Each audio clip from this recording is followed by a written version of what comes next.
Welcome, everybody. Happy Sunday. I'm so excited to have you join me live here for the Heal Your Thyroid webinar. This is intended to be a transformative afternoon with us together. I am going to get into some points that I've had so many of you ask me questions about in the preparation for this thyroid seminar, webinar, info session to dig into how to heal your thyroid. I'm seeing a lot of attendees. I want to welcome everybody to this class. I am very grateful for your time in joining me today. Your health is very important to me, and I want to applaud you for taking the time to make it a priority to dig further into how to heal your thyroid. So I want to welcome everybody. If you haven't checked out the chat, I see a ton of questions. I will be having a question and answer session at the end of the seminar. So I'm going to encourage you to use the chat function to answer some of the questions that you might have, and take notes, and do know that there will be a replay at the end. So if you missed something or forgot to take a note, don't worry, there will be a replay of this whole entire event. So I'm really excited to dig right on into this particular webinar. I first want to welcome all of you joining from all over. I see Tampa, Virginia, San Diego. I'm so excited. So let's dig right on into this presentation. So many of you may know who I am, many of you might not. I'm Dr. Melissa Gallagher. I'm a naturopathic physician, and I've been practicing for over 12 years. And I have extensive expertise in the world of nutrition. I have one master's in nutrition. I have a master's in metabolic science, which is looking at the endocrine system and the function of our metabolic process. It's particularly focused on hormones and weight. And then also I have another master's in neuroendocrine disorders, and thyroid and hormonal and adrenal.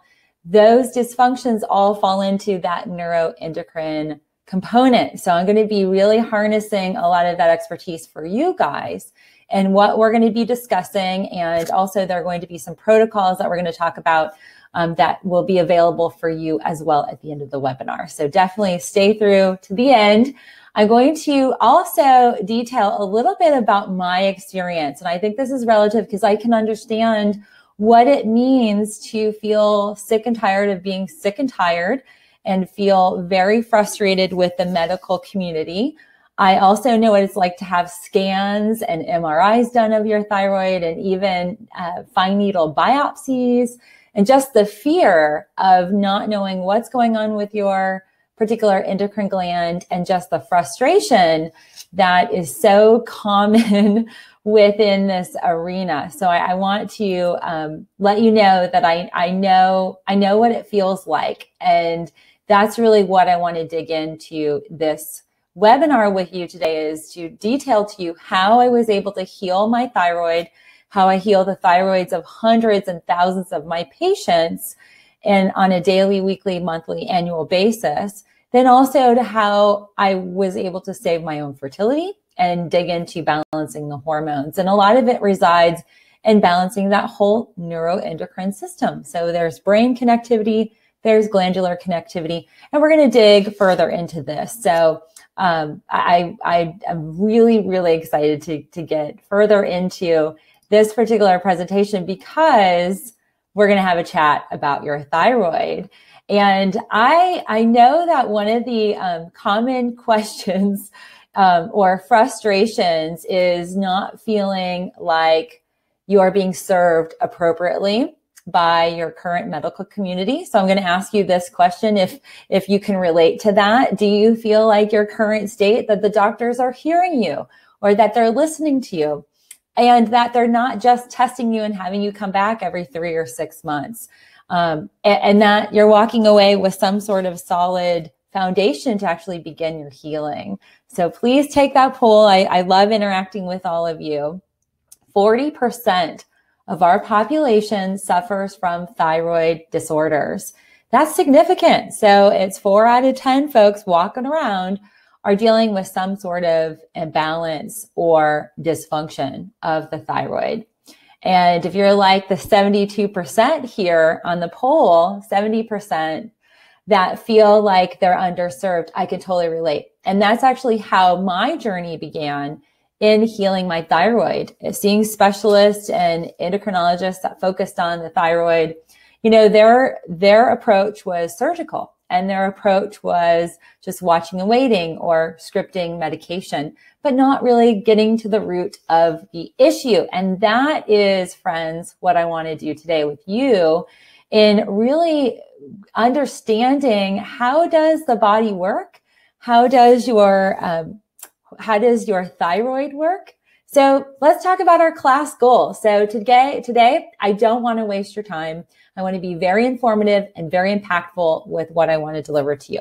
So I want to dig into some of the things that I'm guaranteeing you're going to be walking away with greater information. One, I'm going to talk a lot about the thyroid function, really kind of dig into how does the thyroid gland work? What all systems are involved? Because I'm going to tell you right now, it's not a single entity. It functions with the help and the assistance and the reliance on other glands. And that becomes really important when we look at healing and managing the thyroid.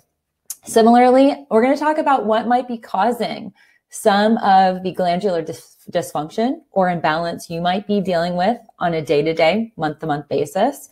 And then also digging in, this is really exciting for me. I love digging into what we call optimal ranges. So I practice in the functional medicine world. And in functional medicine, we don't just look at ranges. We look at digging into what is the optimal range. What is the range, the test that we want to identify?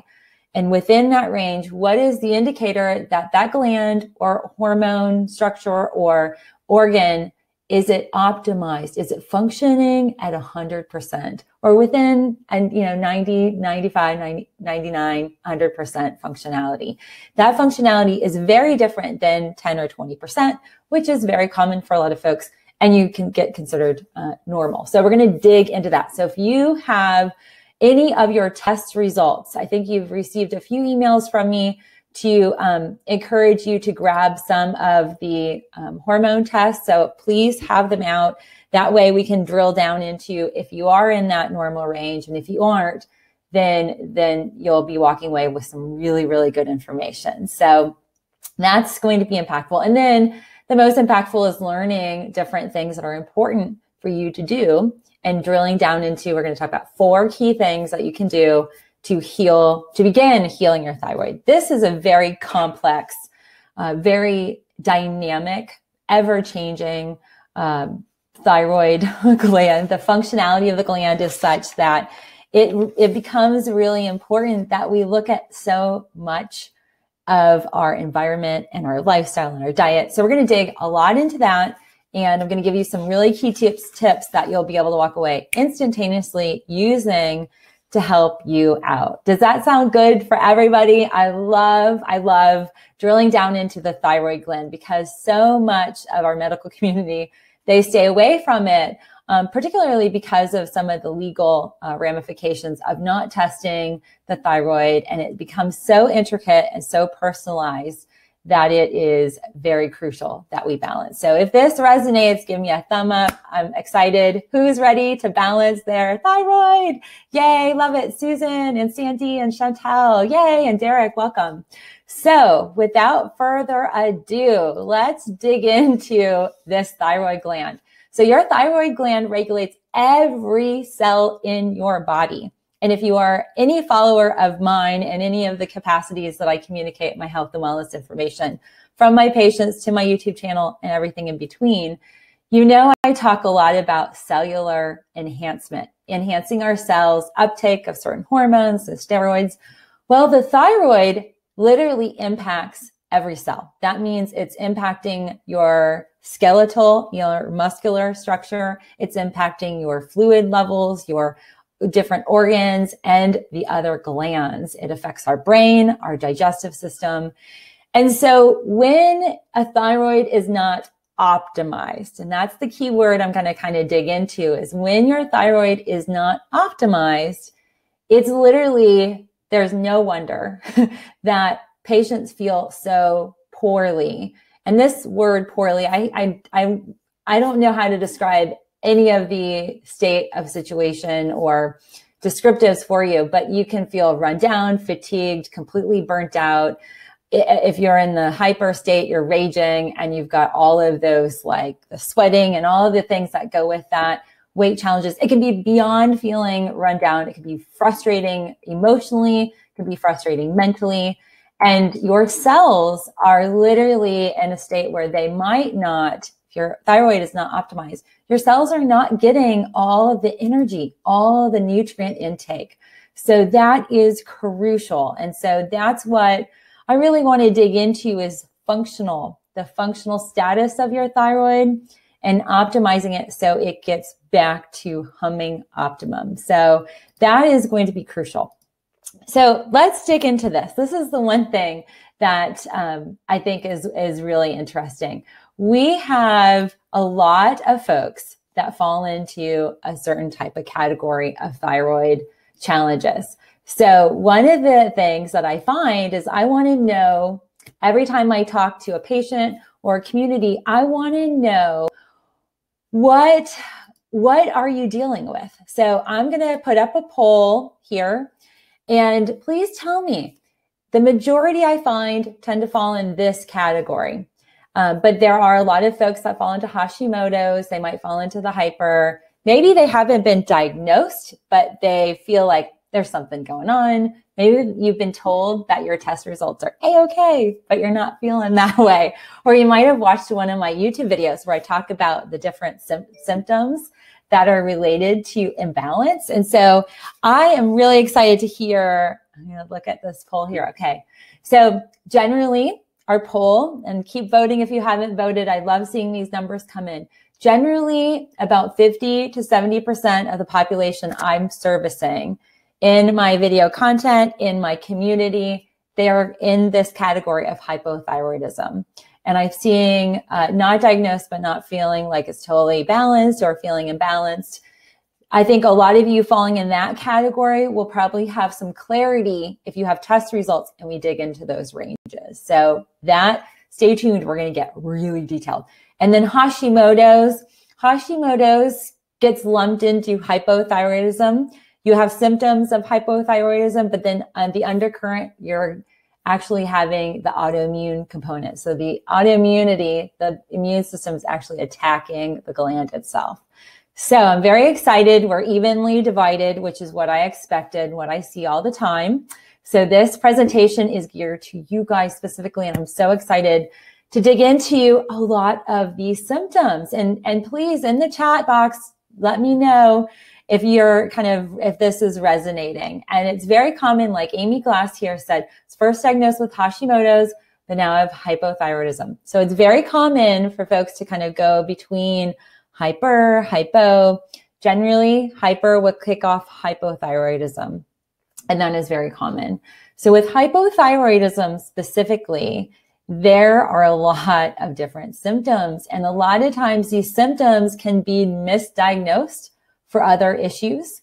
And sometimes they're just put aside and people are told, it's just all in your head. And you're dealing with stress and anxiety and you're taking antidepressant.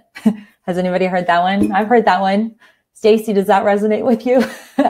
So the one common component here is that folks that have hypothyroidism have a lot of impact on the heart. So the vascular impact, high blood pressure, there's often swelling. So if you guys don't know this, I'm a lymphatic drainage therapist. I specialize in lymphatic disorders, swelling of the face, the upper head and neck, and even swelling of the extremities, the legs and arms can be related to thyroid imbalance. It's one of the things that we look at as lymphatic therapists.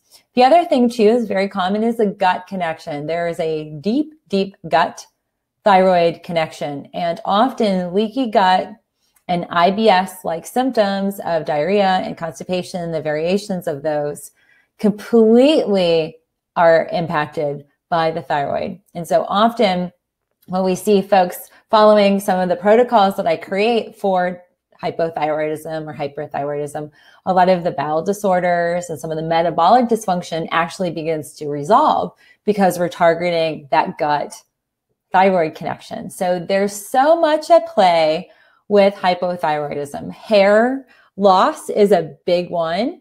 And that, to be honest with you, friends, that's been my experience. Anytime I know if I've got to kind of manage my thyroid, that's the first thing that I start to see is the hair loss. And it isn't uncommon for folks to go through these cycles throughout their life. But constipative states, like Stacey Fisher has described here in our chats, totally common. And it also is something too, where that's going to be indicative of some of the other things we're going to get to, like toxicity. And so all of this is symbiotic in terms of one begets the other, and everything has to be equally balanced for us to have it all work well. Let me take a quick drink. I love coconut water. Okay, so some of the things that we find also common for folks with hypothyroidism is an inability to feel like their body temperature is balancing. And it goes from feeling like your hands are icy cold, your feet are icy cold. Even when we take the temperature of a hand or foot versus the core body, it can be, and there's a great variance. That also factors into your overall body temperature. And there's an immune impact there too. When we have lower body temperature and our immune system gets kicking, and we generally see folks, you have a fever, and the fever is your immune system responding to a pathogen, a virus, a bacteria, and it's in that fighting attack mode. For folks with hypothyroidism or folks like myself that fall into that lower functioning category, we see the need for the body to, it just doesn't always get to that higher level. So it has an immune impact. And Chantal, yes, I'm hot, but cannot take cold. My skin burns. Perfect example of the type of situation that you would find with hypothyroidism. Same with Rebecca. I have an enlarged thyroid or goiter on my left side of my thyroid. My thyroid seems to be working efficiently. I am on no medication, and I have an ultrasound done every year. And that's very common, the goiters. Sometimes it changes the voice and can also impact swallowing, and goiters can be at varying areas of the thyroid and can have great impact on the lymphatics. I see a lot of folks that have swelling, ear, sinus congestion, and sometimes it's the goiter impacting on those lower lymphatics. So if that makes sense, we're talking right to you and your body. Similarly, on the flip side, this is the slide that represents the hyperthyroidism. And the most common one that all of us are trained to look for is bulging eyes. And that's very common for folks that have that. Similarly, hyper tend to have goiters as well. So you can have hypo or hyper and have a goiter. Hand tremors, swelling of the extremities, intense perspiration, feeling hungry, kind of metabolic, like burning at a high rate. And then also the hair loss. So a lot of times the symptoms that you have when you go to your physicians and you start to tell them you have certain symptoms, they may only run one or two. Usually it's one. The TSH is the test that they run, but they're not looking at the global picture, trying to balance the whole entire body. And that's our goal for today. So the thyroid gland itself is multiglandular. It's part of a larger endocrine system. And one of the things I want to really kind of drill down in terms of my education for you is that there's an axis point, literally from the brain all the way down through the kind of through the center of the body down to the adrenals. We call it the hypothalamus pituitary adrenal axis. And the thyroid function is hinged on the HPA axis being optimized. So the hypothalamus is signaling, it's a glandular component in our brain, as is the pituitary. The pituitary is this little dump, we call it a dipstick, if you will, measuring chemicals in the blood. And it just simply reads chemicals all the time and sends signals.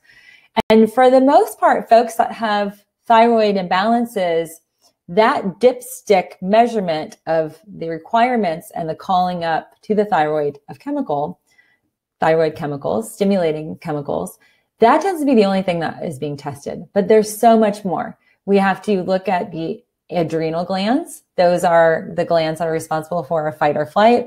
We also need to look at the liver. And tell me in the chat if you guys are aware of this.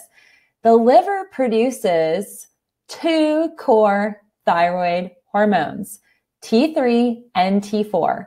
That is amazing when we think about our thyroid function. A lot of it's rooted in our gut. So we consider the liver part of the digestive gut system. We call gut health. Definitely the liver is part of that. So when we look at digestive health being a part of balancing your thyroid, your liver and the production of T3 and T4 is huge in terms of analyzing, measuring, balancing, loving on, and nourishing and detoxing. Similarly, we also have the thyroid that's in that component. The thyroid gland has its own individual function in terms of corresponding to the pituitary, but there's also correspondence from the thyroid to our ovaries, for men, testes, and for women and men alike, breast tissue is very, very dense in iodine receptivity. Similarly, women's ovaries and uteruses, men's testes and prostate are very receptive to iodine, which there's that connectivity to thyroid function with iodine levels. And then the heart health. So many of my patients that deal with not only hyper, it's generally thought for sure hyper is going to have high levels of high blood pressure, but it's not uncommon for many of my patients that I'm working with who have hypothyroidism to have elevated heart rates, heartbeats, heart palpitations, high blood pressure, and an assortment of kind of cardiovascular impact. There's often high cholesterol, high triglyceride levels that go and coincide with that. Does this make sense with you all? I'm seeing some great communication here on our chat. I have Judith, the liver is where conversion takes place, which is absolutely on point. And Selena, now I have very high autoimmune levels. So now I'm also Hashimoto's. I never sweat. And I'm afraid that I'm not detoxing well. I totally get it. And that's what we're going to dig into is there's detoxification that's necessary. And there's a lot of really great things that you can control, friends. So much of our environment, so much of our thought process, so much of our hormones, our cortisol, the stress hormone management, we can control a lot of it. And that is one of the things that I really want to empower you. So I don't want any of you to think that you're a hopeless case or that there's no turnaround whatsoever in terms of your thyroid getting balanced, regardless of what you've been told. As long as you are living and breathing and your cells are alive, which we're all walking around alive cellularly, there's no such thing as a dead gland. Have you guys been told that your thyroid is dead or it's not functioning? It's kapooey. There's no output. That would be, if that were really true, you would have the loss of vascularity to that organ and you would have necrosis. You would actually have the true death of a gland. When that doesn't happen, which it's very rare, it is so important that we see our opportunities in sometimes the muck, if that makes sense. So we're going to make lemonade out of lemons and we're going to really drill down into how to balance the thyroid, how to get things alive. And there's a lot of things at play that we're going to dig into that maybe you've never, ever considered. So let's dig a little bit further into the hypothalamus pituitary adrenal axis. And I just want to make sure that I'm on point here with you guys. I love the chats. That's one of the things that I think is so wonderful with live webinars like this is the connectivity. And Anita, yeah, I've been told my thyroid is dead. I'll be on meds forever. I can attest to having been in a state where I was told that you need medication, but there are alternatives and ways for you to heal. So I'm very excited.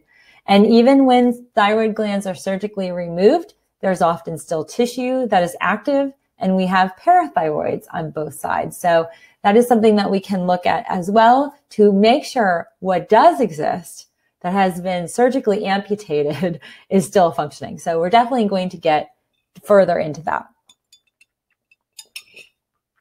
All right. And Michelle has a question about bovines, and I'm going to dig further into that here at the end. I'm just going to make a note of that one question. Okay. So the HPA axis. So this is really fun.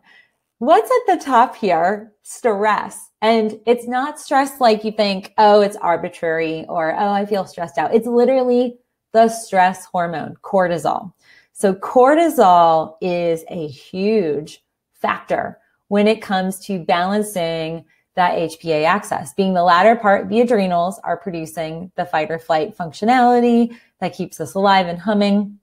Fight or flight also will shut down organ and glandular activity, which is kind of interesting if you've ever been in any type of traumatic experience or witnessed or had anybody you know be in that.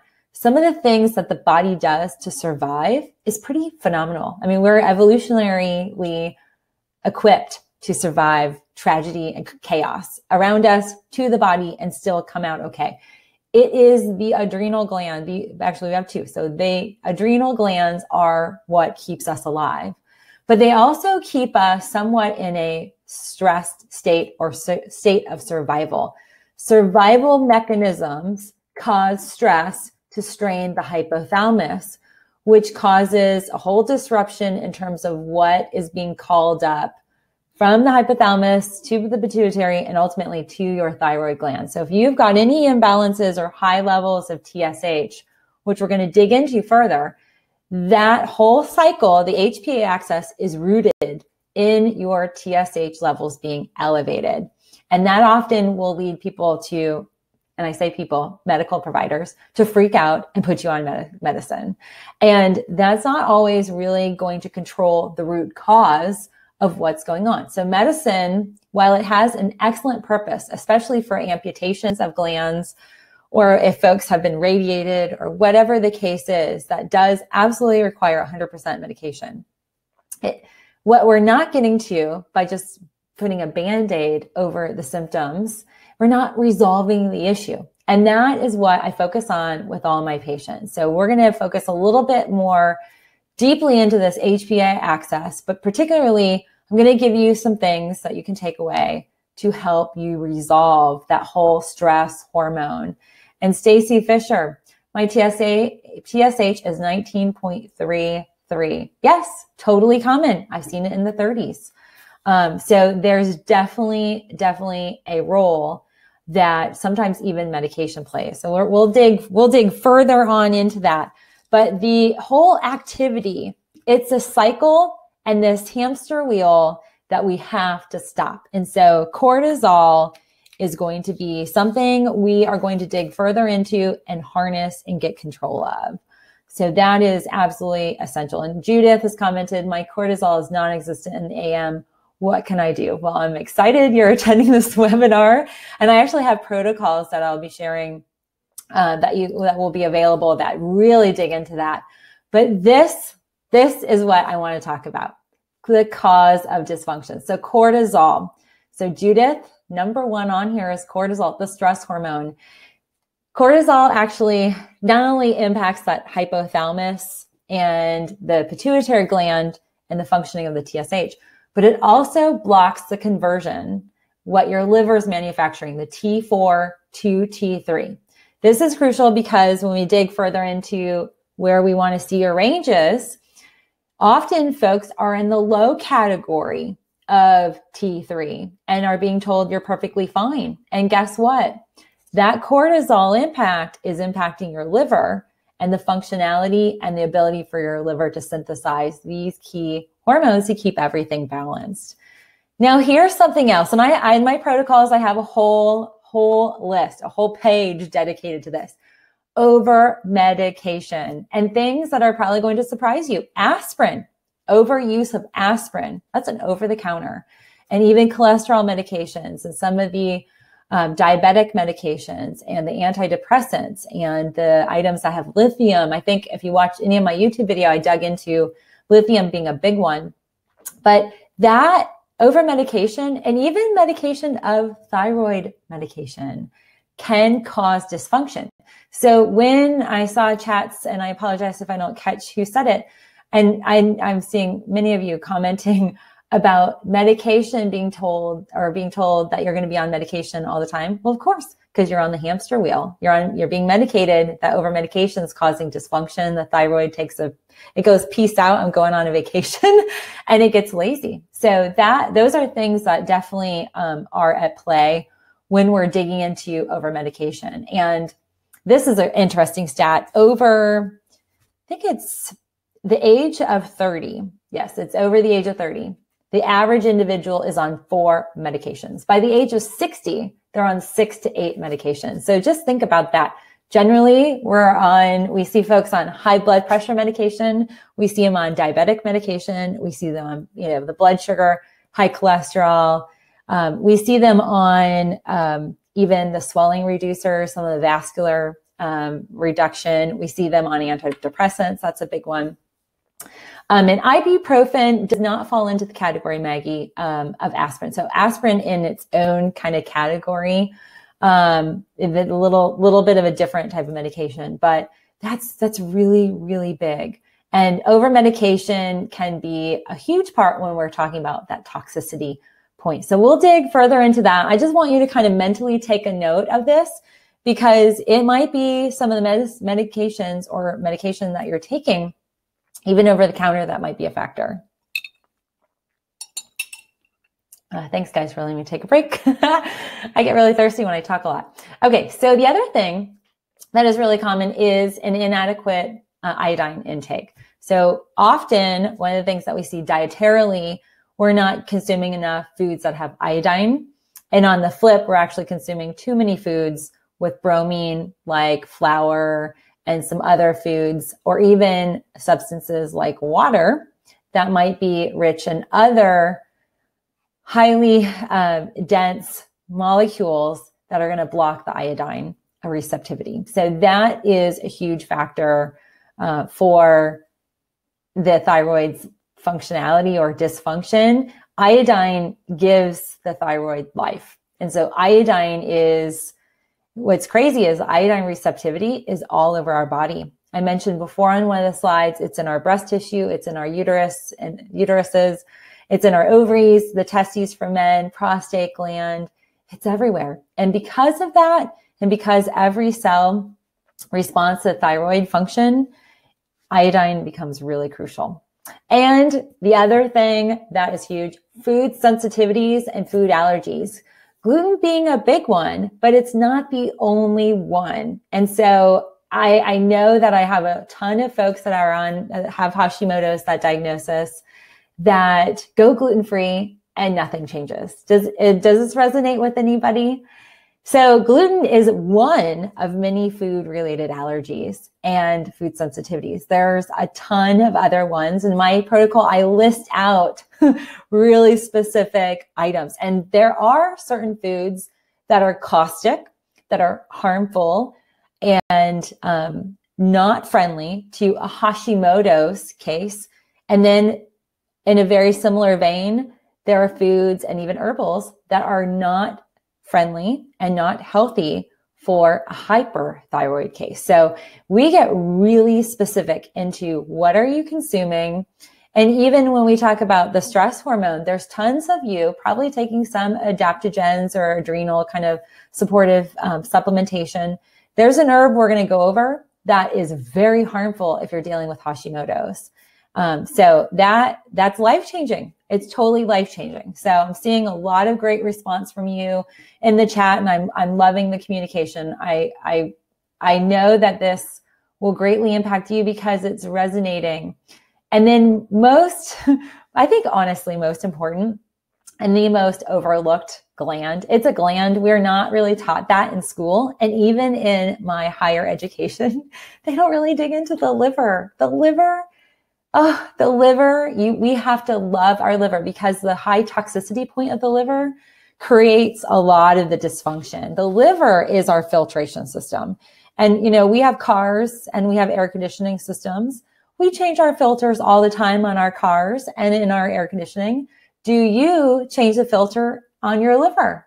And if the answer is no, this protocol is specifically for you is going to be impactful in digging into how do we lower that toxicity. And then also genetics. Genetics are huge. Can I get a hands up? And I have a little poll here. Can I get a hands up of how many of you are dealing with maybe, let's see, do I have this? I don't think I did a poll. I didn't do a poll on blood type O. So show me in the chat, how many of you are O blood types? I'm an O, and we are the biggest blood type that gets hit by all of those things. Gluten, food sensitivities, over medication, cortisol, O. We have the biggest difficulty. And I really dug into that on my own journey. I will tell you, through a lot of my training, it's been fortified. But in the beginning, when I really got into health and wellness and was trying to heal my body, there were no doctors that would confirm blood typing be a part of it. And I am seeing I see some A, some B positive, but yeah, lots of O's. So you O's were the original blood type. We unfortunately are the less evolved blood type. So that whole kind of blood type evolution where we see A's and ABs and B's and all that, they have a little bit of a better ability to kind of manage some of the thyroid component. They have their own issues. There's other things that are very common or blood types are more prone to. But if you guys are at all familiar with the eating for your blood type diet, it can be highly beneficial in managing the thyroid balance. But I'm loving all of this. Lots of O's. The majority of you are O's. And so I'm glad hopefully that pointing this out kind of makes sense.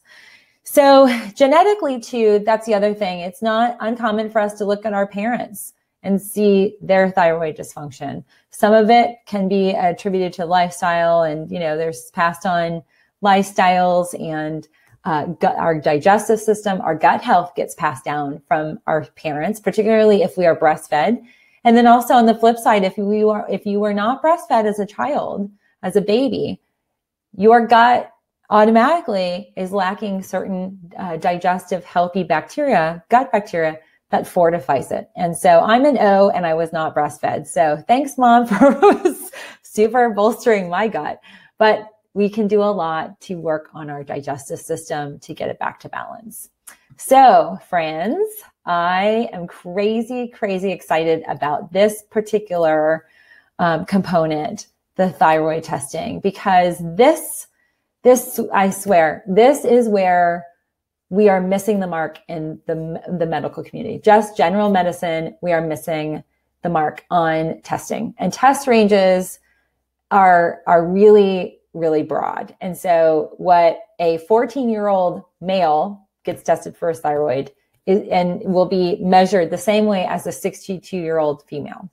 There are so many different variances at play, so many different adrenal, glandular components that are at play, that it's just crazy that we test that way. So when's the last time you had your thyroid levels tested?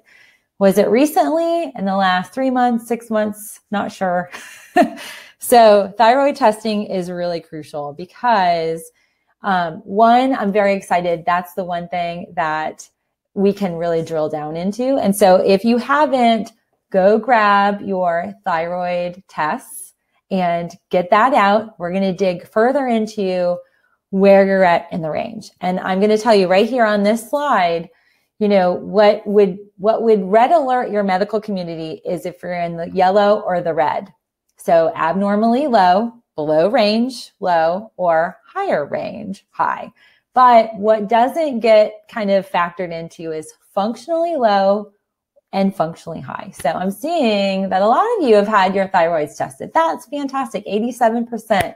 Yay, because this is a good starting point. Testing is crucial. We have to know substantially where you stand. We have to get numbers. We've got to get data. So I don't like to do any type of guessing.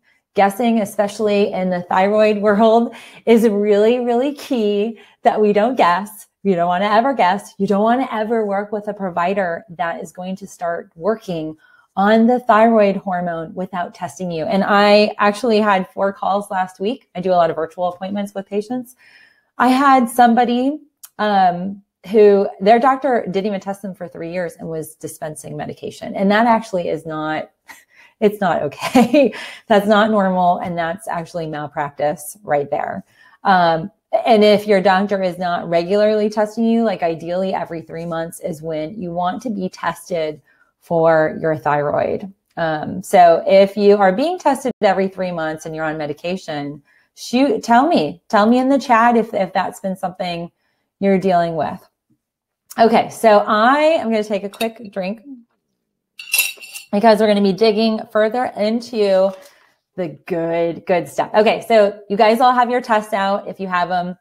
If not, don't worry.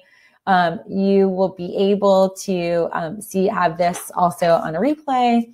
But these ranges, this is really cool. So normal range does not mean optimal. And that is the one thing that I want to impart to you guys, that normal is not okay. And so we can definitely see where optimal is what we want. So let's get right on into it. Okay.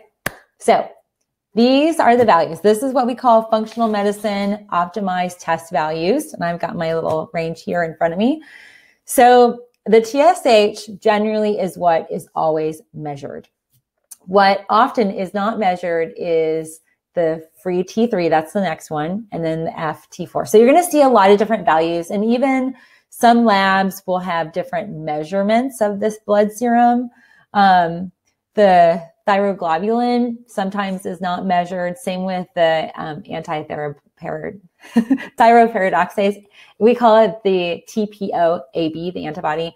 And so the different antibody tests that you're going to see, the anti-thyroglobulin, those two markers are going to be the autoimmune markers. And then there's a reverse T3. That number is usually going to tell us the thyroid pumping the brakes on some of the hormone that might be being produced. But T3, T4, those are produced by your liver. TSH, that top value, is what's produced by your thyroid gland. So the thyroid gland itself, this little gland right here, it's considered the master gland.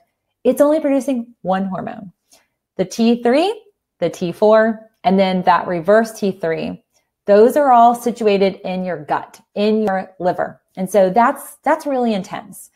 So I want you to take a look at this. The optimal range for TSH, we actually go a little lower. We'd prefer you to be under 2. That's really key.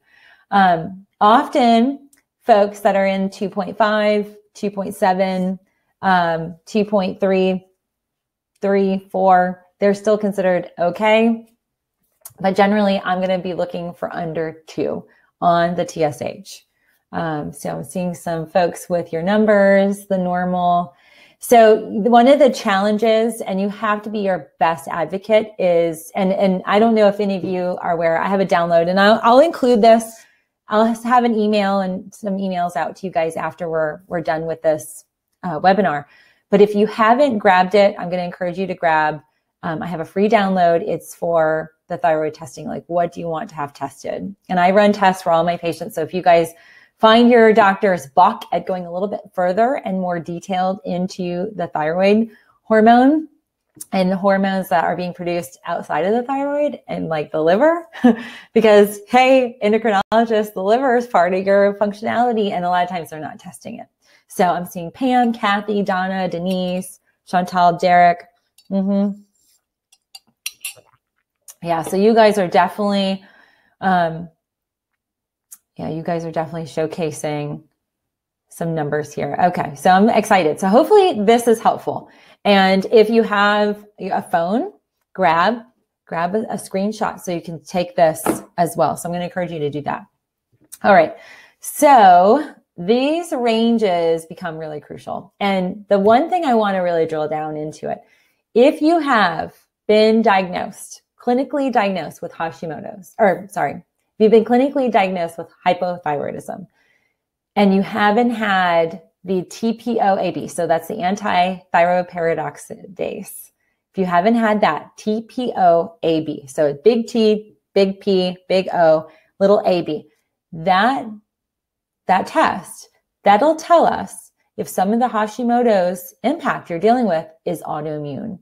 And that becomes crucial because there is a big difference between Hashimoto's in its own form and hypothyroidism. And so sometimes the two combine and sometimes one's kind of misdiagnosed. So I want to put that out there for the detailing for you guys about the testing, the importance of the testing.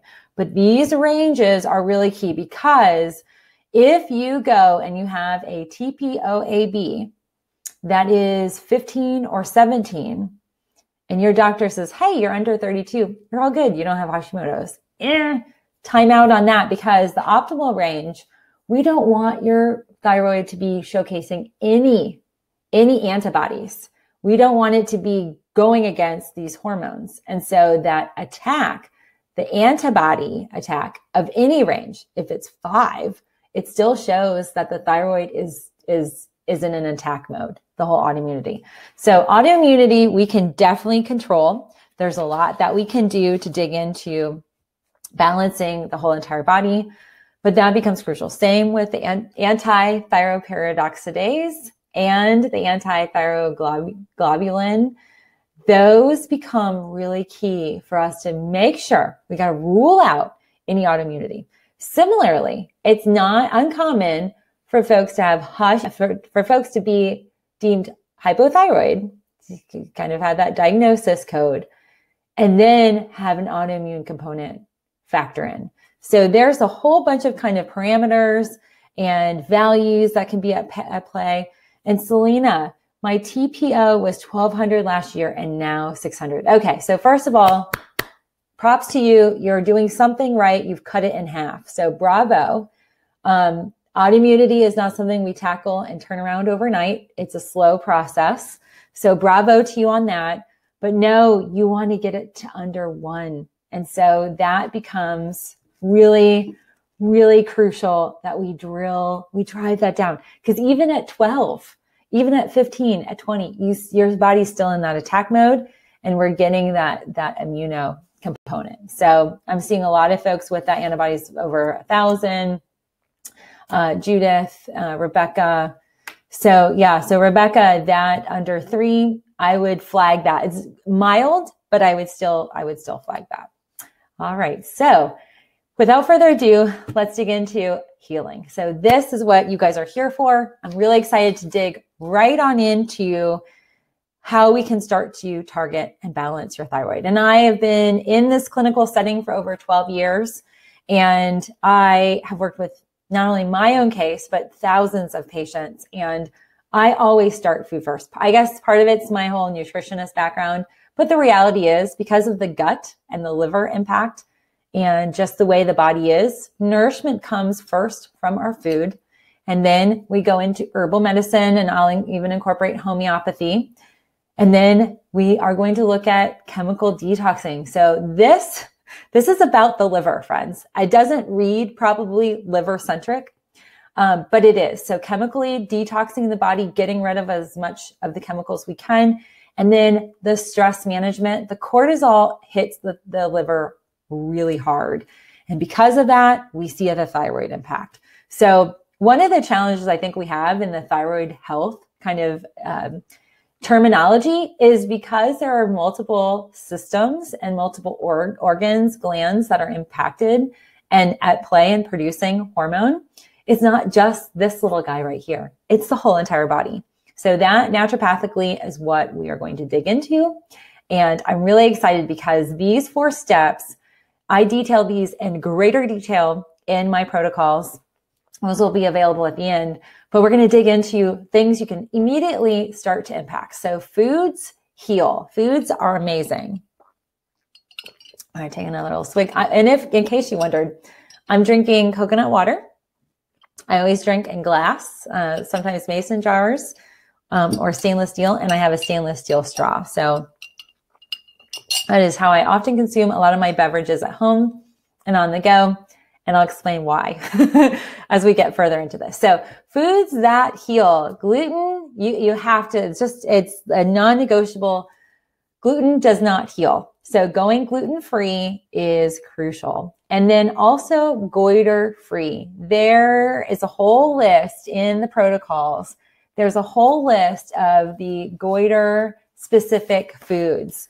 And often folks that go, green juicing and they're eating tons of greens and vegetables, it's really beneficial. And you're going to get a lot of good fiber and good nutrients, but sometimes there's just a few foods in there that are going to be goitergenic. And you don't want to eat them in a raw form. So the biggest example of some of the goitergenic foods are cruciferous vegetables, broccoli, cauliflower. You want to avoid what we see on this screen, at a buffet, or like they have the crudité or whatever they call it. And you can dip your raw broccoli. Raw broccoli will cause more damage to your thyroid than steamed broccoli. And in fact, the reverse happens. When we steam our broccoli, we actually get the release of certain chemicals and compounds that are actually pro-thyroid. So it really is kind of crazy in terms of like, how do we manage and manipulate food to heal our body? Because we were built to eat. We were built to have food heal us. And so I am a big proponent of food as medicine, and it becomes really crucial that we dig into what we're consuming. The other thing that I think is a huge factor is iodine-rich foods like seaweed. So I put on here Seaweed Heal. Seaweed is so beneficial that it can be highly, highly dense in terms of its iodine, its fiber. It can heal the gut. It can really support the thyroid. I prefer food first over glandular and supplemental resources if we can go that route, because I feel like it's just so much more impactful. So I saw a question here, Mary Johnson, avoid apples, ? So apples, and actually it's told apples don't fall into that goitergenic category, particularly the cruciferous vegetables and peanuts. Peanuts are goiter causing. Let's think about how much peanut butter and peanut protein and, all of the kind of peanut enhanced workout foods. It's huge. And so I want to help you be as cognizant as you can about your clean eating and healthy diet to take out some things that are not so beneficial and add in things like seaweed. Seaweed is one of the things that I love to get. I didn't bring my little example from my kitchen. I love seaweed. I love dulse flakes, and I love to actually use a salt alternative, and it tastes just like salt, or seaweed salt. So literally it's seaweed all kind of chopped up, and it functions like a salt for flavoring your food. And you can actually use it to enhance the thyroid. So hugely beneficial. Similarly, foods that are organic is definitely the way you want to go, especially if you're in a flare. If you're dealing with autoimmunity, full on, got to go organic. Similarly, grass-fed and wild-caught. And I'm seeing some things, Stacy, fermented food. The gut healing is definitely a factor. Fermented foods like kimchi and sauerkraut, and now we have beet kvass. That's great. So I definitely love to add that to the mix. Sometimes it takes folks a little bit of patience to dig into it, but foods that can heal, you want to avoid foods that can be harmful, like gluten and caffeine and sugar. And you want to steam the cruciferous vegetables, add in seaweed every day. Nori, yes, Derek, nori flakes, nori wrap. I lived in Japan for a year. And so I've gotten great training. I lived with a family, actually. Seaweed sea salt. So it's seaweed oriented. They're nori flakes that you can use. And kombuchas is highly beneficial as well. So foods that heal are really great. And I think, honestly, some of the challenges that we see is sometimes food gets our body into the state. So for instance, foods that can be very challenging to the thyroid are flour-dense foods. So one of the reasons why we say gluten-free is where you want to go is because bromine was added, I think after the First World War, maybe it was the Second World War. Not totally specific on my history, so I apologize. But bromine through the industrialization process and women were working more and not being able, this is legit. So I'm not being sexist when I say this. This is like the history of it. So the idea of siphoning through your flour, that went away when the need for instantaneous, the ability to cook and work faster in the kitchen occurred. So companies started adding bromine, or it's called it's brominated, I think is the name of it. But they added bromine to flour, and the flour itself with the bromine blocks iodine receptivity. That's one of the core facets behind going gluten-free. That's where we see a lot of that crazy involvement. So let's dig into herbal medicine, because this is really powerful. And I know just looking at the chat, a lot of you have commented a little bit about some of the adrenals. So herbs can heal and they can harm. And so these are my two cautionaries, because these things are everywhere. Ashwagandha, I love it, but I don't love it if you have Hashimoto's. And if you aren't sure and you're in cortisol balancing herbs, it's in a lot of the powder, like protein mixes to give us energy. And then lemon balm. So its scientific name is Melissa. So avoid Melissa, the lemon balm, very much, because lemon balm. So this is for my hyperthyroid cases. On the Hashimoto's, you want to do away with and totally cancel out ashwagandha until you get that under control. If you're in a hyper state, lemon balm can be overexciting. So some of the things, the reverse impact can be a powerful thing. Ashwagandha, just globally, even with my hyperthyroid cases, I tend to have them avoid it. For some reason, it is considered a nightshade, even though it's in the herbal category. And nightshades tend to cause a lot of autoimmunity flaring. And so any sensitivity of the Hashimoto's can be one of those big factors. So I definitely want you to know that ashwagandha is something. Please look at the labels of any supplements you're taking. Oh, hopefully you guys can hear me. Uh-oh. Let's see. Can you guys hear me now? Is that better? Did you guys hear me?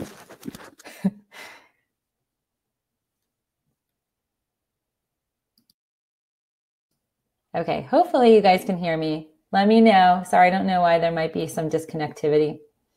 Okay, good. Yay. Okay, sorry. Little glitch. I don't know what happened.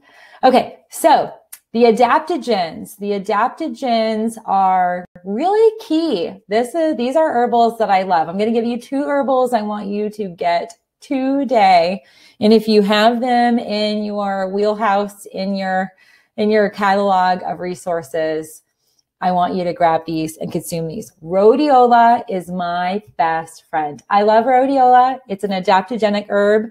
It's a Siberian herb. It's in the Siberian ginseng category, but it is so fantastic for supporting your body, your brain, and your mind and your physical state. So when you are dealing with hypothyroidism, I think 50 or 60% of you who voted on that, and you're feeling fatigued and run down, same with Hashimoto's, the rhodiola, it's RHODIOLA, rhodiola, and it is fantastic. I advise taking rhodiola only in the morning up until about lunchtime because it can get you invigorated. My personal experience with rhodiola, it was life-changing. It was literally just so fantastic. So I love rhodiola.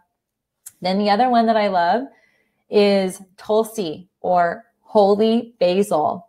Tulsi tea actually has a whole line. It's got holy basil and a whole bunch of other good things. And you can actually combine the holy basil, the tea, with some other anti-inflammatory herbs like ginger and turmeric. Those are great for reducing the inflammatory burden on the body. That also limits the inflammation within the liver. So as for the dosage, I saw some dosage questions. The dosage on rhodiola, I like at minimum 400 to 800 milligrams. And that's taken, again, noon, anytime before noon. I don't like to recommend it later because it does invigorate the body, but it is quite powerful. And then the liver. So much of what I'm telling you about is related to thyroid functionality or thyroid hormones rooted in the liver. And so one of the things that I really want you to hone in on is drinking dandelion tea. I find the tea is the most potent version. You get 1,500 milligrams in a little tea bag, and it's hugely, hugely impactful. The other thing that you can add, so 2 or 3, sometimes 4 cups of dandelion tea, it clears and cleanses your liver. It gets the liver bile ducts flushing toxicity out, excess estrogens.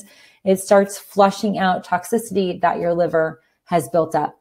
And the other thing that I couple that up with is milk thistle. Milk thistle is fantastic for supporting the liver cellular turnover, and it can definitely help fix a lot of the dysfunction and when you're looking at those test ranges, if you fall in a functional low category and even functional high of T3 or T4 or reverse T3 is really high, that's all liver rooted. So we need to get the liver back to balance. And so one of the things that I like to recommend, and there are a ton of other specifics. I get into herbals for hypothyroidism. I get into herbals for Hashimoto's. I get into specific herbals for just general thyroid support and then hyperthyroidism. So I like to get really, really specific based on each of those categories. But globally, all of you would benefit by enhancing the liver detoxing. Dandelion greens, you can juice the greens, add them to your salads. They taste kind of arugula-ish, so you can, steam them, whatever you want. And then milk thistle herbal is honestly the liquid tincture, 20 or 30 drops in a glass of tea. And I see Judy, I take milk thistle and dandelion drops. Yay, so great. And the tea, Yelena, the tea that I recommend for my dandelion tea, I'm a huge fan of traditional medicinals. And they actually have come out with a new dandelion tea. It's not as potent. The version I like is the roasted root, dandelion root. That tea in one tea bag, you're going to get 1,500 milligrams of dandelion. Potent. You add in your milk thistle drops and off you go. And it's great for liver detoxing, and it will get the bowels moving. So any of you who commented about being in a constipative state, it'll take care of that. And it's wonderful because you're detoxing your liver. Here's the liver impact, and this is why the liver gets so impacted here, why we have to detox it.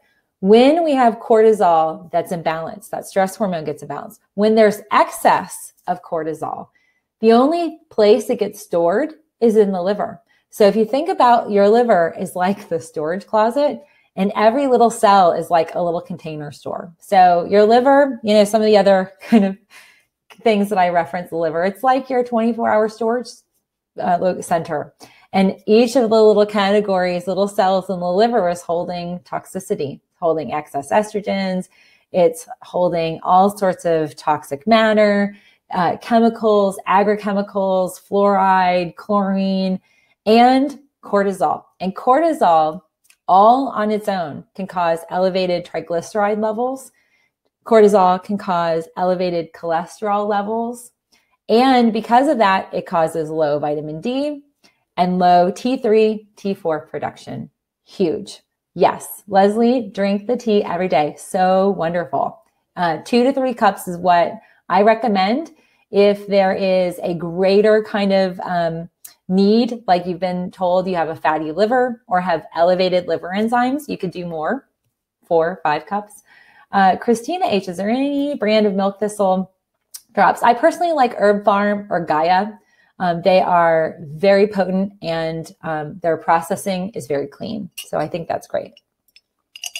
Okay, so anti-inflammatory herbs, I mentioned them a little bit. The ginger and the turmeric are my favorite, but also lesser known is curcumin, cayenne, excellent for getting the kind of anti-inflammatory impact.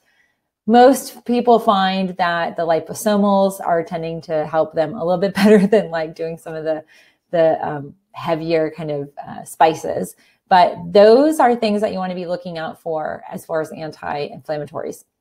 Particularly, if you are dealing with Hashimoto's, an anti-inflammatory diet and or herbal program is going to be crucial for you to help your levels of inflammation go down. So just by nature of the autoimmune attack, we get inflamed. The cells get inflamed. We get a lot of soft tissue involvement, fluid retention. So herbal medicine is really great, and I love it. This is a big one. Let's dig into chemical detox. So some of the things that we don't hear. I mean, and tell me in the chat, have you ever heard your endocrinologist or doctor ask you if you are filtering your water? Because if they haven't, they should be. And what I mean, like hardcore filtration systems where it's not necessarily coming in, you do it at the pipes that are coming in, which are very expensive, but there are inexpensive ways for you to filter your water to get rid of fluoride, chloride, chloramine. That's a big one. Chloramine is bombarding our thyroids. It's bombarding our liver and our whole entire cells. Huge impact on the body. And that's one of the first things that you can easily do. And in subsequent emails, I'll send you guys links. I'm working on one vendor to get us a discount code for some of the filters that they have. But it becomes really important that we get rid of the really toxic matter in our water. And it's not just what we're consuming. I mean, think about like how and where do you get the water that you boil your gluten-free noodles, or you might be boiling eggs, and that water, guess what? Eggs are porous. They are absorbing those chemicals, and we're heating them up. And similarly, do you use your microwave? Does anybody ask you that? The microwave is a big source of chemical toxicity, especially if you put plastic wrap on it. The microwaves literally break down that matter and drives the plastic into your food. So chemical detox is really crazy. And I really wanted to dig into that because food chemicals are in our food, especially rooted vegetables. To Derek's question, going back to water, distilled water, generally, I want to be cautious of. I want it to be mineral dense. And so if you can have a water filtration system that maintains the minerals, and some of them even add in healthy minerals, that's really key. But even with well water, Anna, I would still have like a Go Pure Pod, a Berkey filtration system that you're putting it in and using, have it in your shower. I mean, these are like little things we don't think about, but I'm here to help you start thinking about that stuff. And the protocols that I create for my patients, and this is going to be available to you guys exclusively, I drill down into all of the different chemicals to start thinking about. Skincare as well is huge. And if you guys are following my journey on YouTube, I had a little cyst that popped up recently. It was in the summer and it was kind of quick, and it was really annoying, but it was really kind of scary because it was over my clavicle bone. And so I started to drill down into, okay, where are these chemicals coming in? We moved recently. So I'm going down this checklist just like you guys are in terms of how can I get greener and cleaner and healthier and limit my toxicity and my toxic burden on my body and my liver. Skincare being huge. Our skin is our biggest organ.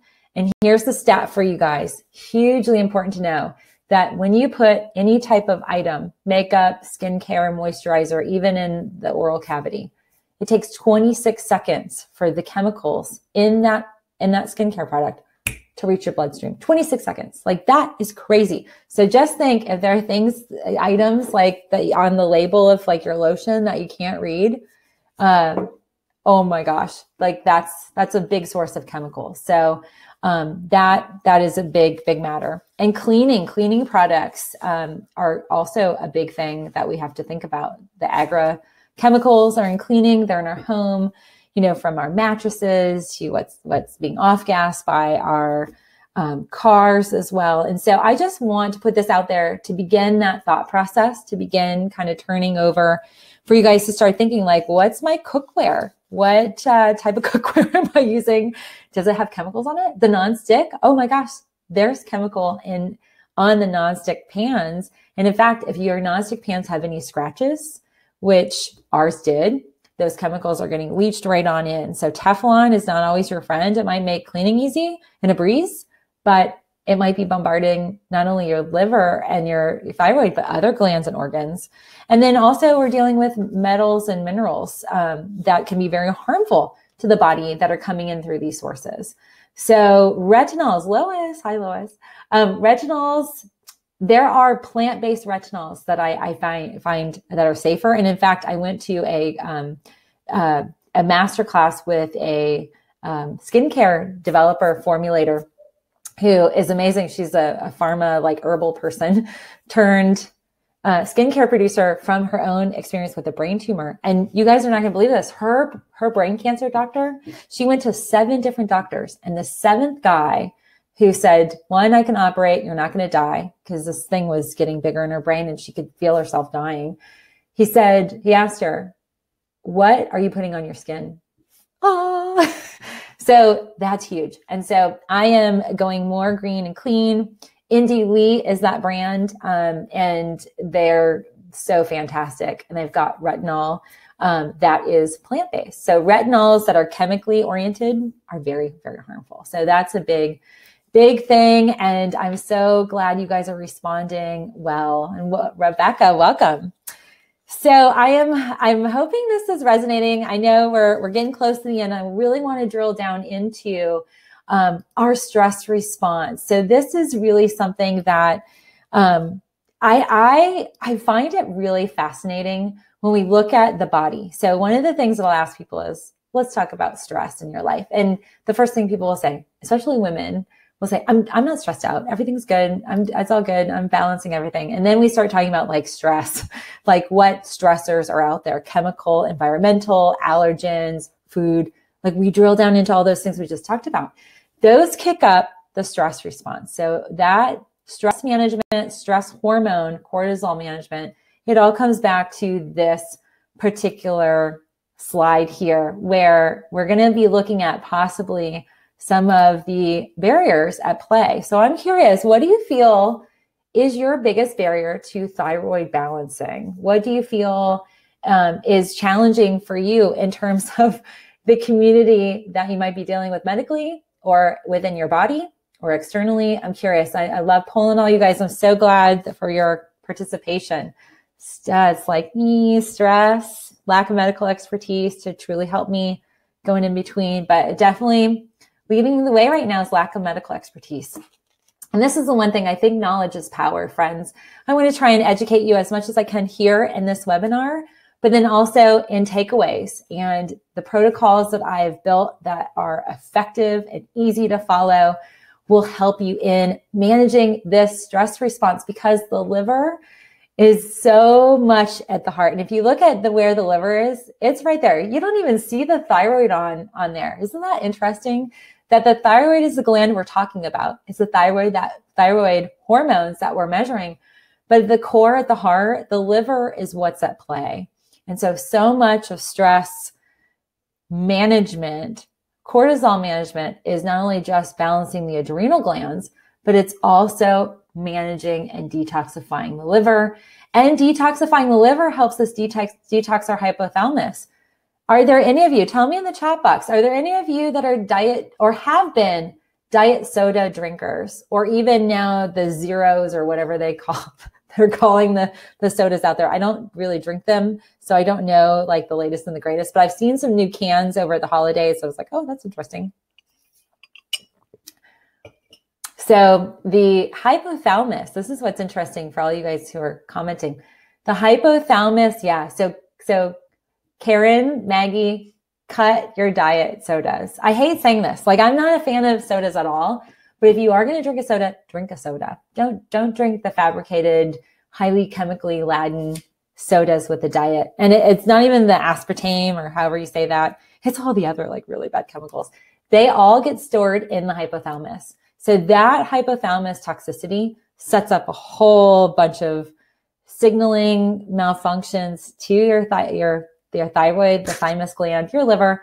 But then the other thing we see when folks are consuming those diets, they actually have where they're turning on the not fat burning receptivity, but the fat storing receptivity. And so much of that is in way of detoxing the liver. So the liver plays a huge role in the stress response, particularly for any of you who are dealing with any type of weight challenges that are rooted in that thyroid. There's also weight components at play with the liver, because the liver is converting. So it's supposed to be converting your blood sugars. And what happens is it actually ends up storing insulin, excess insulin, and we set up for insulin resistance and glucose intolerance. So that is huge. But I'm so proud of you, Gina Claire. I stopped all sodas. Yay, and you feel better. And May, bravo, you quit last September 1st. It's going to take a while. If you are a big diet soda drinker, it's going to take months for that detoxing process to occur. But I promise you, following along some of these protocols will be hugely impactful. And I am honored to be a part of the medical experience. Hopefully you're finding this to be more impactful than some of the quick 5-10 minute appointments you might have had with your doctors. So drilling down into stress cortisol management, the first and most important, and I think I have it here because I always have to do a little show and tell. You have to have your cortisol tested. And blood serum cortisol is not the most accurate measurement. We actually want to test via saliva vials. So you actually want to run saliva samples. And these are test kits. Like I send these test kits to all my patients all around the world, literally. But you want to test because, again, just like the thyroid management, we want a measurement tool. We want data. We want to know, where is your cortisol in the morning? So I don't remember who commented, but your cortisol is like bottom level low in the morning. But if you haven't tested at lunch, you might be skyrocket high, or you might be really low again. But how do you know unless you test? So cortisol testing becomes crucial at helping the thyroid balance itself, because going back to the liver storing all of the excess insulin, when we have high cortisol levels, the body produces higher levels of insulin. So cortisol production is the root cause of diabetes. It's the root cause of liver overloading on excess insulin. It's the cause of weight challenges or glucose intolerance. It's the challenges. It is rooted in so much of that liver imbalance. So you even go deeper, take a step behind the liver and the whole production of vitamin D3 and T3 and T4. It's cortisol. Cortisol is like the puppeteer. So again, I had mentioned rhodiola. I love rhodiola. 800 milligrams is excellent. Taken before noon, hugely beneficial. What we find is that meditation, slowing down, relaxing, taking it easy, sometimes that can be stress-filled as well. And so if you're really burnt out, you need more help than just kind of taking a time out. But it is important to schedule self-care and do all those things. And I actually detail that further. I have a lot of therapeutic related tools and resources and tips in my protocol that it's like a checklist. Like, yep, I did this once a week. I did this once a month. I did this every day. All of these things that help support managing and balancing cortisol. And Lisa, cortisol is, it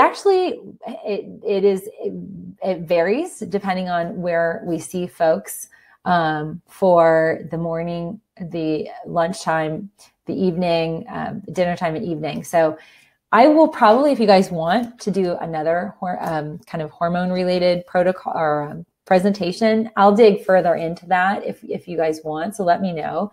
But cortisol management becomes really key. And exercise, actually, good exercise, not the crazy high impact, like woo-woo CrossFit, like really intense burn of exercise, but low impact, like, a yoga flow is excellent. Swimming is good. Rebounding. How many of you guys have seen my rebounding videos? And if not, I can make sure I email you rebounding videos where you can do 10 minutes of a really good cardio workout, but that doesn't have the impact on the body. And so, Derek, I'm border diabetic, glucose 105. Behind your glucose is cortisol. So to get management of the glucose, we have to manage cortisol. And testing Testing is the only way we do that. And a lot of times folks will send me lab work when I work with them, and they will say, okay, my cortisol is great in the morning, but it was serum, and serum's not the most accurate. So that is huge, a huge impact. And this is the other thing. I'm so glad I saw somebody. I want to catch this before it goes away. I think Wendy, you asked me to, Judith, can you address fasting and metabolism? Okay, so one of the things I filmed a video about my communication about the keto diet. I'm not anti-keto or fasting per se, but one of the things that we see is that folks that do really intense fasting that are limiting their caloric intake, or that are in a really imbalanced cortisol state, they can actually make the diet itself, the ketosis, the fat burning ketosis, the deprivation of food, actually kicks off cortisol. And so what we're not seeing are these ketosis, the folks that are in intense ketosis, we're not seeing them balancing their cortisol levels well. And so it becomes crucial you test them. But ketosis is often what's recommended for hypothyroidism. And if any of you have tried it or are doing it and feel run down, it's because it's having a cortisol impact on you, plain and simple. So I hope that answers that question. And that's huge, because I want to give you the right information so you guys can do the right things for you all. So this is what I'm so excited, because so many of you said that voted that I'm going to bring up this poll.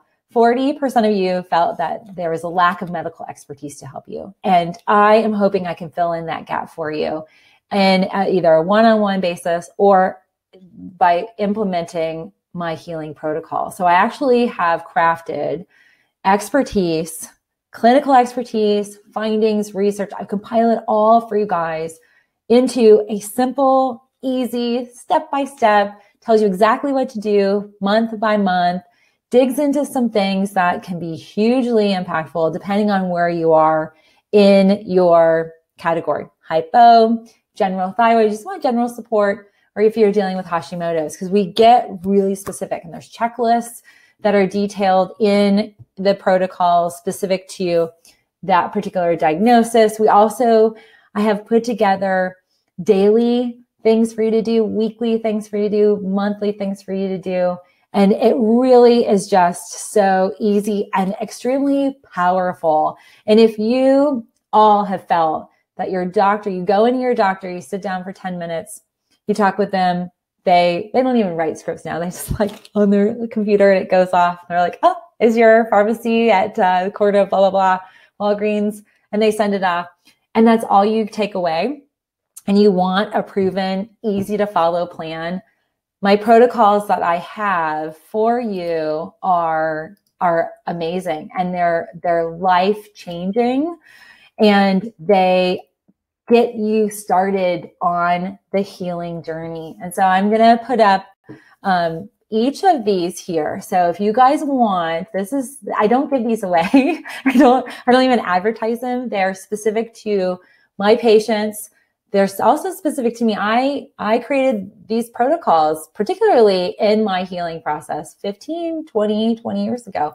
And over the years, I've implemented, honed in, used the latest research and implementation of what's effective with my community, and have compiled these amazing protocols that dig into specific details. And this is really fascinating.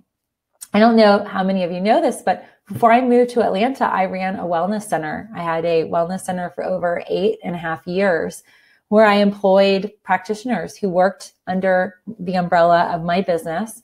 And we had reflexologists, we had hypnosis, we had acupuncture, we had massage, we had skincare.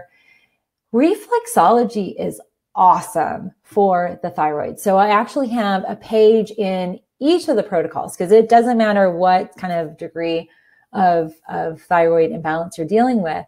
The reflexology points used also in conjunction with essential oils, certain essential oils you can apply on the reflexology point to invigorate your thyroid. It's awesome. And it works. And this is thousands of years. So it's so potent. It's so powerful.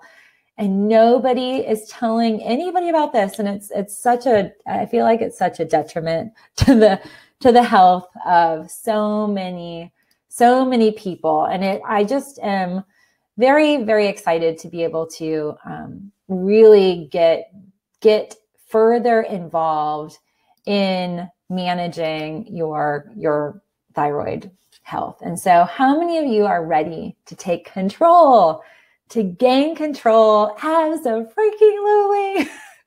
I love it. I see 100%. Who's ready to get kicked off with healing that makes sense, that is proven, that will literally turn the corner? Let's be real. And I'm going to be honest with you. The thyroid, the state of your cortisol, the state of your liver, it is like turning the Titanic around. Nothing is going to occur overnight. There is no quick fix, no immediate pill. But I've built these protocols. So we're starting off, the protocols that I have, we're starting off with 3 months. And it's a beginning intro. It gets you started. So you have quick wins and you start to feel like you're back in control. Does that not sound awesome? It's really, really exciting. I'm so excited by all of you and your excitement. I'm just so excited. And I want to tell you, one, I'm so proud of you. You've committed over an hour, almost an hour and a half of your time to me, to which I'm beyond grateful. And your health is priceless. There is nothing in this world more important than your health. Not only to you, but to your friends, your family members, your business owners like myself. It becomes so crucial you put yourself first. And if you're sitting here and you're a caregiver and a caretaker of a lot of different people and you're feeling run down, you deserve it. You deserve to get started today on a plan that's going to get you feeling energized, get you feeling better.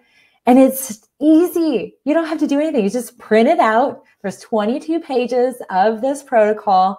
You print them out and you just work the plan. And it's not overwhelming. What I have not wanted to do is to give anybody anything overwhelming. It's easy. It's a proven plan. I have thousands of patients that have worked it and it's beneficial. You get monthly support. You get so much encouragement. You'll be seeing emails from me and a community of folks that are really digging in to enhance their health and wellness. And it's so exciting. So I hope you guys will pick a protocol. I'm going to put another protocol up here and let me know if you guys if you're able to get the protocols. Let me do this quick little thing. So I'm going to give you a quick minute. If you haven't grabbed it, there's a link right here. There will also be links on your email that will be coming out. So do know you'll be getting additional information that's going to be coming your way to grab the protocols. We have the hypo protocol. I'm going to put up the Hashimoto's healing protocol. I'm going to publish that right there. I also have the general thyroid protocol. So I'm going to let folks order this Hashimoto's protocol while we talk about testing. And this, I saw so many folks in the chat. And again, the protocol I built, it's 22 pages. It's 3 months long, but honestly, and it's consecutive and it builds upon itself. A lot of times folks that are on the edge or that really are kind of in that functional low or high range, they get immediate impact. Some of my patients, I've got to work longer, 6 months, 9 months, 12 months, but we get you on a plan and then you just keep doing what you're doing and it becomes habitual. That's what's so great. So $24.99, that's the cost of these protocols. It's been something I have been on the fence with, and so many of you asked, like, put more stuff out there. I want quick and easy proven solutions that I can just run with. And so that's why I put those out there. So the Hashimoto's offer is out that you can purchase right now. You'll be getting email downloads with that to print out within 2 minutes of the order. So testing, let's talk about testing a little bit. So the complete thyroid panel, this is something, all these test kits you see and all these like test kits, I have tons of these things in our offices that we mail out. The complete thyroid panel, we actually do it's a blood spot test. I'll show you the blood spot test. So I don't know if you guys know this. I have the heebie-jeebies about needles and blood testing. And I'll avoid a panel if I have to. I hate it. I hate it so much. So one of the reasons why I love this is, one, you can do it from home. Two, you don't have to wait in a lab because who has time for that? And three, you don't want to give half of your body's blood away like in 14 or 15 vials. So this is the blood spot test. I don't know if you can see that, but you literally have this little blood spot card. You write your name and you do like a little diabetic pinprick. And that's what that is. And we measure all of the thyroid hormones. We measure TSH, T3, T4, TPOAB. So the Hashimoto's folks are folks that are on the fence and that aren't sure. That's what you can see. And that is something that is really, really impactful. So I'm going to, if you guys haven't signed up, please grab the Hashimoto's Thyroid Protocol, $24.99 for you guys here. I'll move that offer, and I'm going to put up the offer for the general thyroid. Now, this is great for any of you. And I know there are a lot of you who participated that just want to optimize your thyroid. You're not in that category yet, as far as you know, in terms of testing, if you have had testing. And one of the things that you just want to keep it optimized. So I'm putting that up there now, the general thyroid protocol. These are all $24.99, 3 months of really detailed information. So that's up there. But okay, so let's talk about the thyroid panel. So the test kit, you literally mail you put in the mail to the lab. The lab gets it 7 days a week, or usually 7 business days is what. As soon as the lab receives it, it goes by UPS, I believe, and you're off and running. So one of the things that I have found to be hugely impactful is that when we get the Hashimoto's test, it affirms so much of what's going on in your body. And again, when we look at those lab results, and I want to see folks in a low category in the TPOAB, and they're at 25, while they're not over the norm, they're in an autoimmune state. And autoimmunity, the impact, the autoimmunity, we get scarring. Did you guys know this? We actually get scarring. We see it clinically. When you dissect thyroids, we can see scarring from goiters. We can see scarring from cysts. We can see scarring from a lot of different aspects at play in the thyroid gland and the attack of the thyroid gland. I actually put together in the protocols scarring reduction. So that's one of the things that I do is reduce scarring that might be causing a thyroid imbalance, at least for the TSH hormone.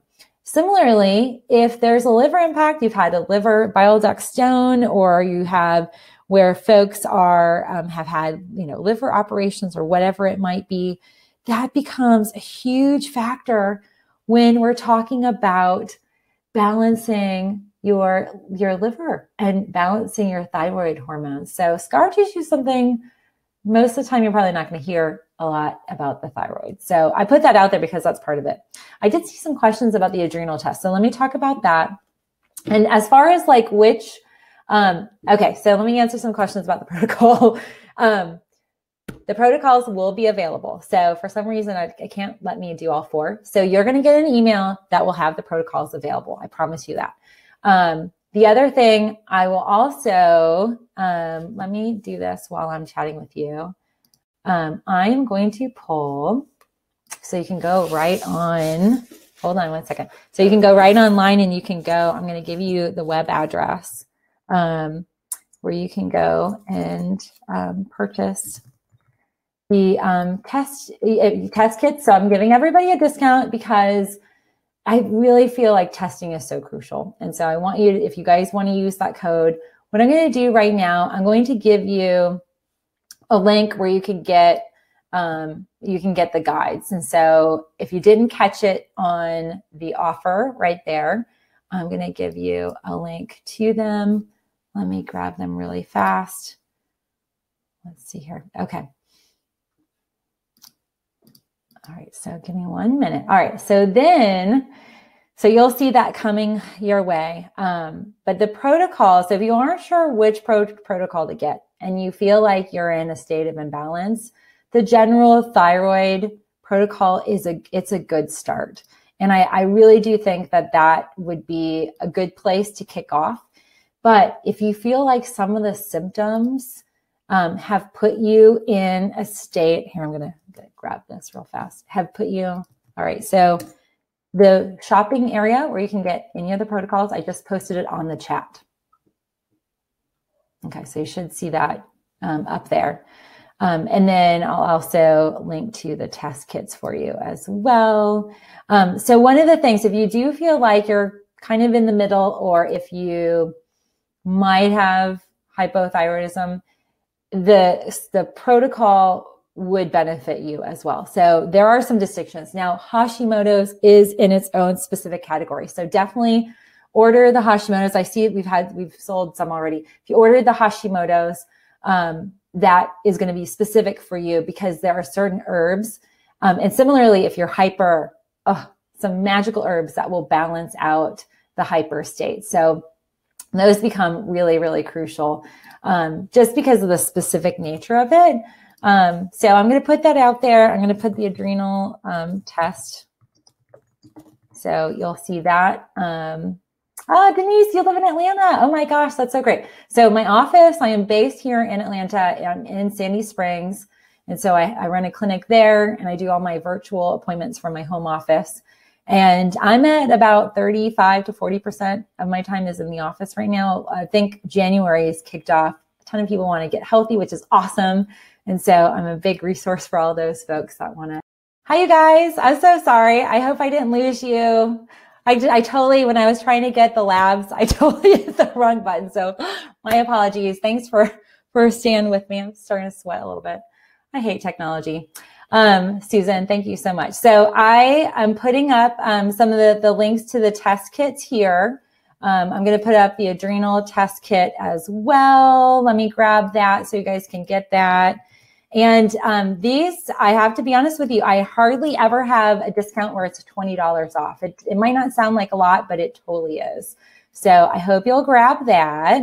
And let me grab the digital guide link as well for all of you who want to order those. There we go. So check the chat box. Let me make sure I've got everything else. Okay, yeah, so the orders are still coming through.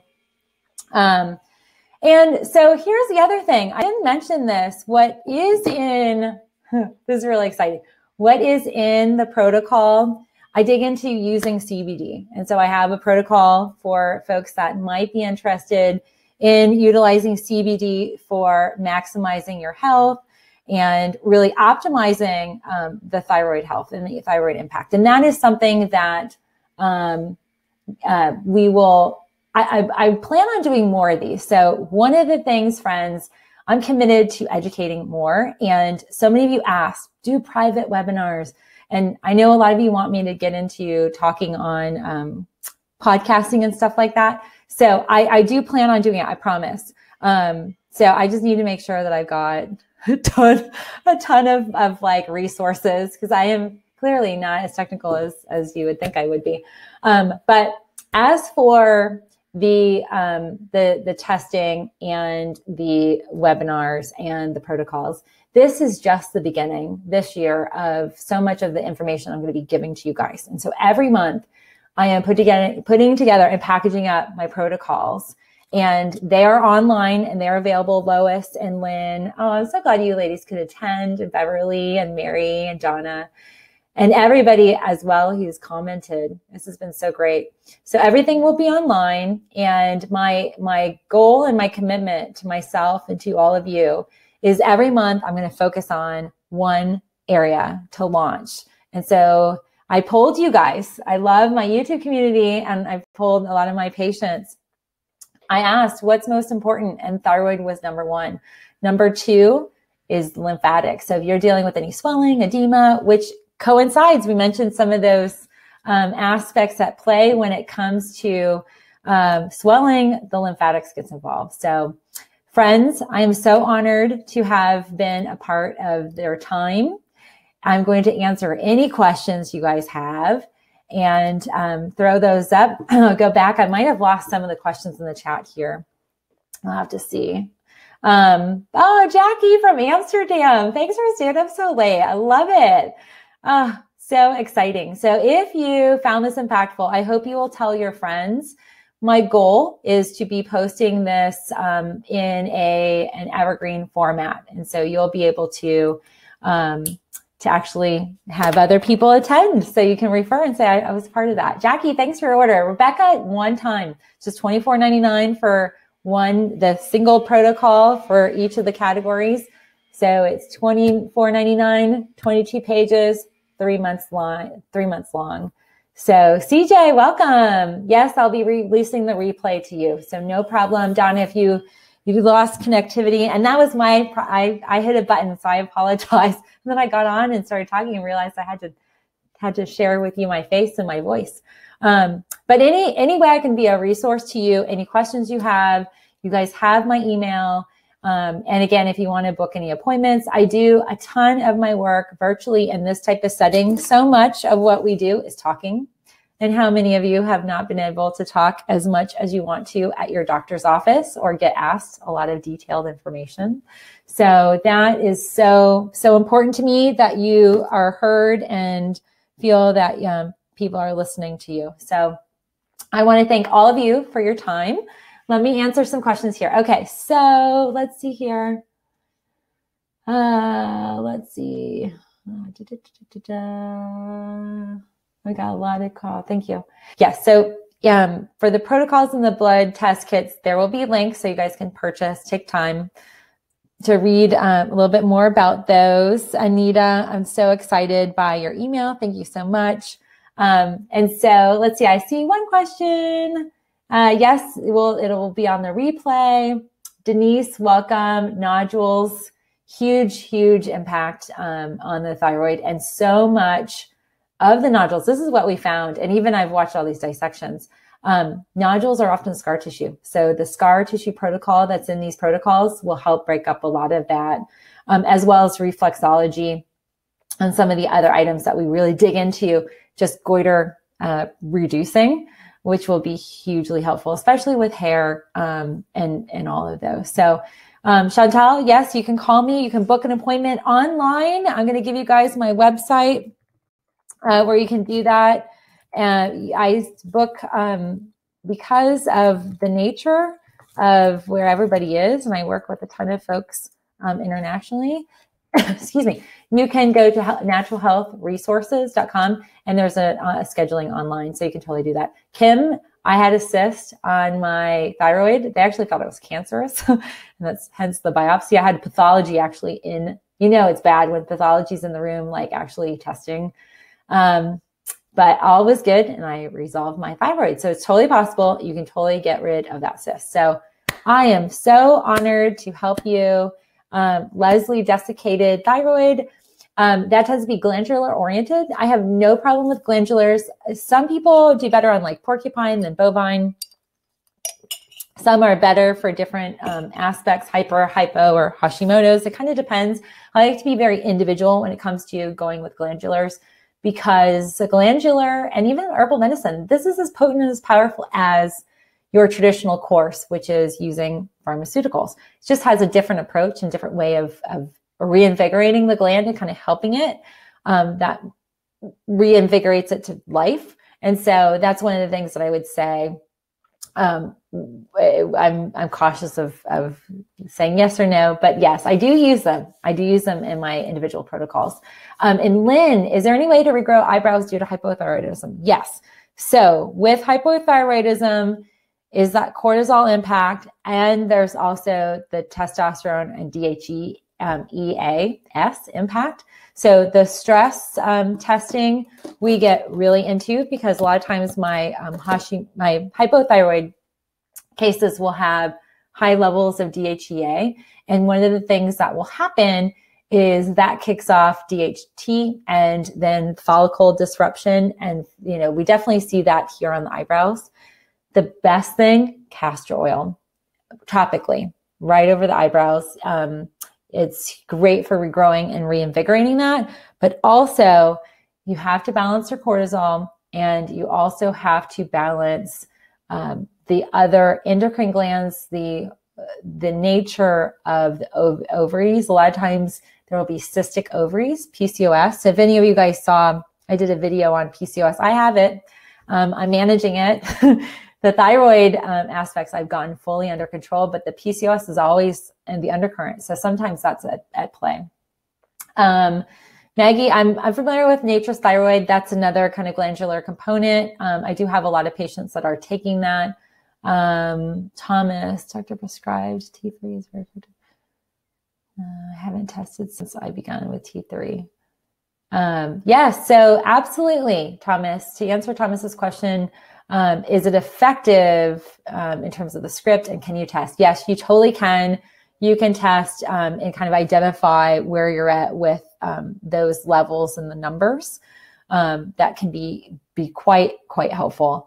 But testing, ideally you want to test every three months. The thyroid tissue can rejuvenate pretty quickly if you are on top of things. So you want to make sure that whatever work you're doing on all these other aspects that we talked about, food and detoxing, that it has its impact and you can measure it. Because the other thing too, the whole chemical component, the medication component, you have an aspect at play where you don't want to be reliant on some of these. And so that can be a component in the medication aspect. So we've got a little webinar bomber. Come here, honey. Want to say hi to everybody? We're just wrapping up, honey. So this is my little webinar bomber. Say hi, everybody. Hi, everybody. So let's see. Heidi Oliver. Hi, Heidi. Thanks for attending. If I already take Nature Thyroid for hypothyroidism, how much iodine should I take? And what brand do you like? I don't want mommy. Okay. One of the, I would say, depends on your dosing and frequency. That's something that offline we could probably dig further into. So sorry, Gabriel's so sweet. He and I are going to play after mommy's done. Yes, Cheryl, there are articles. If you email me, I can grab some that I found quite helpful. So I'm so glad you love little Gabriel. I'm sorry for a little interruption. But this is one thing I want you all to know. Your thyroid is one player in the whole scope. And I hope today's webinar detailed just the degree of all the players involved. And so while your doctors might be only focused in here, there's other things that we have to address. So the adrenals, the liver, huge, and then balancing the whole hypothalamus, the pituitary, detoxing the body, all those things come together. And again, I just want to set your expectations. It's not going to be immediate, but it will be impactful. And I know, Chantal, we kind of dig a little bit further into like detoxing. And I could do another webinar specifically about detoxing and the different segments, but I do like herbal detoxing. If I have somebody who has a fatty liver or has elevated liver enzymes, and I heal hepatitis C all the time with this protocol, but we do coffee enemas and glutathione therapy. That is hugely impactful, but that's really specific and you have to be ready for it. And so I have a kind of whole gearing up protocol that I do with my patients before, during, and after. I've used it personally and it's very impactful. Thanks, Lisa. I try to be energized, but I can tell you, I work my protocol. So I hope I'm a testament to how effective they are. So grab them while you can. And they will be on download. Check the links here in the chat for where you can buy those. And if there aren't any other questions, I just want to, again, thank you all for attending. There is a post-webinar questionnaire. I'd love to get your feedback. So this is the first one of the year. I always want to be improving and doing better for you guys. And so please be very, very honest. And I am grateful for your time. I had planned on 45 minutes, but this was so great. So any questions, message me down below. You can shoot me an email. If you want to book an appointment, we can do so. And I'm so grateful. Thank you so very much for your time. I am so excited to be on this journey with you. Have a great Sunday. Bye, everybody.